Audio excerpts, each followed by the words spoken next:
पहला चैप्टर क्या है? श्रम विभाजन और जाति प्रथा। श्रम विभाजन और जाति प्रथा। इसमें पहला क्वेश्चन है, डॉक्टर अंबेडकर का वाङ्मय हिंदी के कितने खंडों में प्रकाशित हो चुके हैं? डॉक्टर अंबेडकर का वाङ्मय हिंदी के कितने खंडों में प्रकाशित हो चुके हैं? तो कितने खंडों में? 21 खंडों में। कितने खंडों में?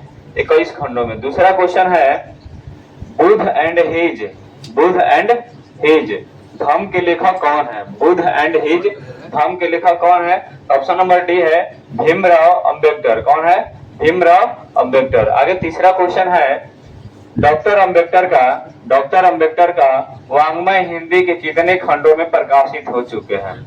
डॉक्टर अंबेडकर का वाङ्मय हिंदी के कितने खंडों में प्रकाशित हो चुके हैं? 3 नंबर क्वेश्चन का 21 खंडों में प्रकाशित हो चुके हैं। आगे 4 नंबर क्वेश्चन है, भीमराव अंबेडकर की रचना है, इनमें से कौन भीमराव अंबेडकर की रचना है? कौन है? The right and fall of the Hindu women. कौन है? The right and fall of the Hindu women. आगे है 5 नंबर क्वेश्चन, जाति प्रथा के अनुसार श्रम विभाजन का आधार क्या है? जाति प्रथा के अनुसार श्रम विभाजन का आधार क्या है? ऑप्शन नंबर सी है पैतृक पेशा। क्या है?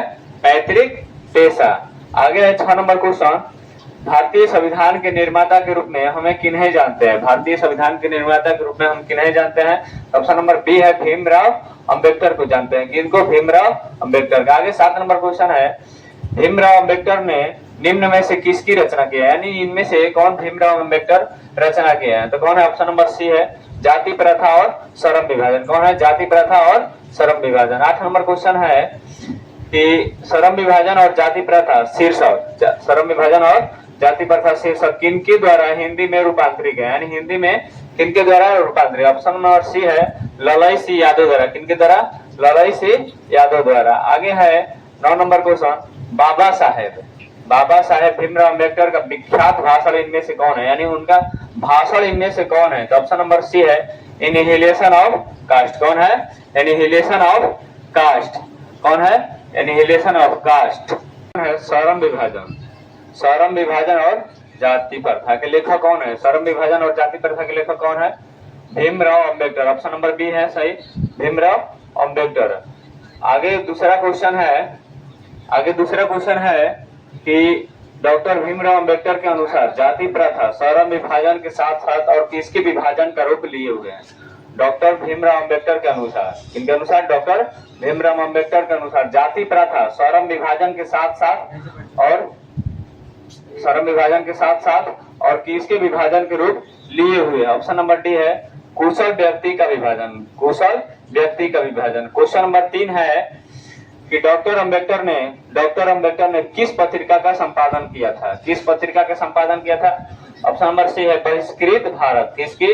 बहिष्कृत भारत। आगे 4 नंबर क्वेश्चन है, आधुनिक सभ्य समाज कार्यकुशलता के लिए किसे आवश्यक मानता है? आधुनिक सभ्य समाज कार्यकुशलता के लिए किसे आवश्यक मानता है? ऑप्शन नंबर ए है श्रम विभाजन। इनको श्रम विभाजन। आगे 5 नंबर क्वेश्चन है, डॉक्टर भीमराव अंबेडकर के अनुसार, किनके अनुसार? डॉक्टर भीमराव अंबेडकर के अनुसार जाति प्रथा श्रम विभाजन के साथ साथ और किसके विभाजन के रूप लिए हुए? ऑप्शन नंबर डी है कुशल व्यक्ति का विभाजन। कौन?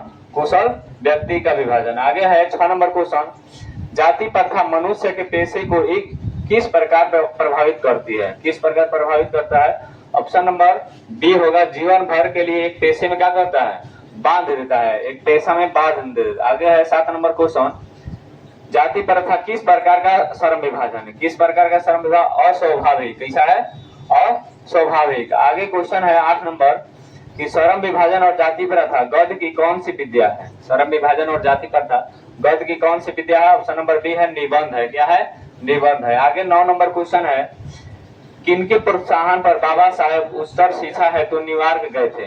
किनके प्रोत्साहन पर बाबा साहेब उच्चतर शिक्षा हेतु कहाँ गए थे?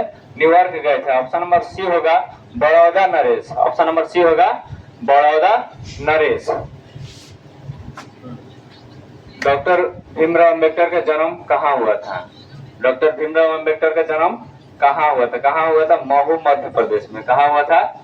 महू मध्य प्रदेश में। आगे दूसरा क्वेश्चन है, सभ्य समाज सर्वम विभाजन के लिए किसको आवश्यक मानता है? किसको आवश्यक मानता है?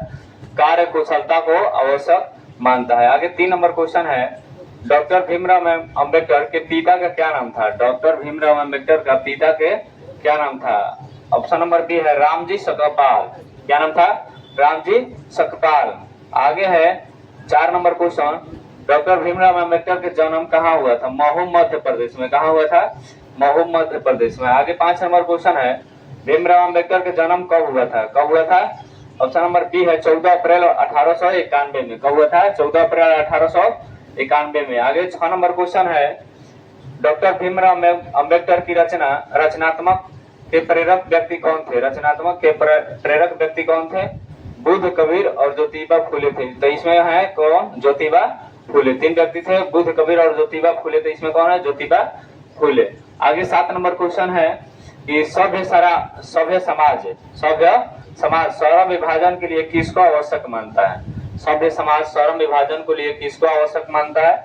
ऑप्शन नंबर ए है कार्य कुशलता के लिए। किसको? कार्य कुशलता के लिए। आगे है 8 नंबर क्वेश्चन, आधुनिक सभ्य समाज में कार्य कुशलता के लिए किसको आवश्यक माना गया है? किसको आवश्यक माना गया है? ऑप्शन नंबर डी है सर्वम विभाजन को। आगे 9 नंबर क्वेश्चन है, जातिवाद के पुस्तकों द्वारा सर्वम विभाजन किसका दूसरा रूप माना जाता है? जातिवाद के पुस्तकों द्वारा सर्वम विभाजन किसका दूसरा रूप माना जाता है? ऑप्शन नंबर बी है जाति प्रथा। कौन है? जाति प्रथा। लेखक बेरोजगारी का प्रमुख और प्रत्यक्ष कारण किसे मानते हैं?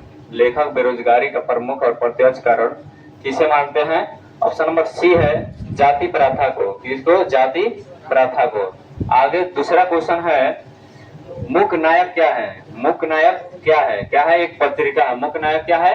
एक पत्रिका है। आगे है 3 नंबर क्वेश्चन, डॉक्टर अंबेडकर का जन्म किस राज्य में हुआ था? किस राज्य में हुआ था? मध्य प्रदेश में। ऑप्शन नंबर बी है मध्य प्रदेश में। आगे है चौथा क्वेश्चन, सच्चे लोकतंत्र का पर्याय क्या है? सच्चे लोकतंत्र का पर्याय क्या है? भाईचारा है, आपस में मिल यानी भाईचारा है। क्या है? भाईचारा।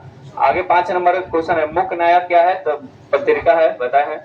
आगे 6 नंबर क्वेश्चन है, 6 नंबर क्वेश्चन, कौन सी व्यवस्था मनुष्य के प्रशिक्षण अथवा उसकी निजी क्षमता का विचार किए बिना ही उसका पेशा निर्धारित कर देती है? जाति व्यवस्था। क्या है? ऑप्शन नंबर ए है जाति व्यवस्था। आगे 7 नंबर क्वेश्चन है, लेखक बेरोजगारी का प्रमुख और प्रत्यक्ष कारण किसे मानते हैं? लेखक बेरोजगारी का प्रमुख और प्रत्यक्ष कारण किसे मानते हैं? जाति प्रथा को। क्या मानते हैं? जाति प्रथा को बेरोजगारी का प्रमुख और प्रत्यक्ष कारण मानते हैं। आगे 8 नंबर क्वेश्चन है, डॉक्टर भीमराव अंबेडकर के माता का क्या नाम था? क्या नाम था? माता का नाम भीमाबाई था। क्या नाम था? भीमाबाई। 9 नंबर क्वेश्चन है, डॉक्टर अंबेडकर किस वर्ग के परिवार में जन्म लिए थे? किस वर्ग के परिवार में जन्म लिए थे? दलित वर्ग में। किस वर्ग में? दलित वर्ग में। डॉक्टर अंबेडकर किस परिवार में जन्म लिए थे? दलित वर्ग में। डॉक्टर अंबेडकर ने पीएचडी की उपाधि कब प्राप्त किए थे? पीएचडी की उपाधि कब प्राप्त किए थे? 1916 में। ऑप्शन नंबर सी सही है, 1916 में। आगे 2 नंबर क्वेश्चन है, भीमराव अंबेडकर के प्रेरकों के क्या नाम थे? क्या नाम थे? बुद्ध, कबीर और Jyotiba Phule. Option number C होगा बुद्ध, कबीर और ज्योतिबा फूले। आगे 3 नंबर क्वेश्चन है, बाबा साहेब अंबेडकर संपूर्ण वाङ्मय नामक की पुस्तक कितने खंडों में प्रकाशित हो गए हैं? कितने खंडों में? 21 खंडों में। आगे क्वेश्चन है, the caste in India where mechanism किसकी रचना है? किसकी रचना है? ऑप्शन नंबर ए है भीमराव अंबेडकर की रचना है। किनकी रचना है? भीमराव अंबेडकर की। आगे है क्वेश्चन, भीमराव अंबेडकर की मृत्यु कब हुई थी? ऑप्शन नंबर बी है दिसंबर 1956 में। कब हुआ था? दिसंबर 1956 में। आगे है 6 नंबर क्वेश्चन, डॉक्टर अंबेडकर ने पीएचडी की उपाधि कब प्राप्त किए थे? तो बताए हैं 1916 में। आगे क्वेश्चन है, भीमराव अंबेडकर के प्रेरक व्यक्ति यही बताए हैं बुद्ध, कबीर और ज्योतिबा फूले। आगे क्वेश्चन है, भीमराव अंबेडकर के चिंतन और रचनात्मक मुख्यतः कितने प्रेरक व्यक्ति थे? कितने थे? तीन व्यक्ति थे। कौन कौन? बुद्ध, कबीर और ज्योतिबा फुले। कौन कौन है? बुद्ध, कबीर और ज्योतिबा फुले।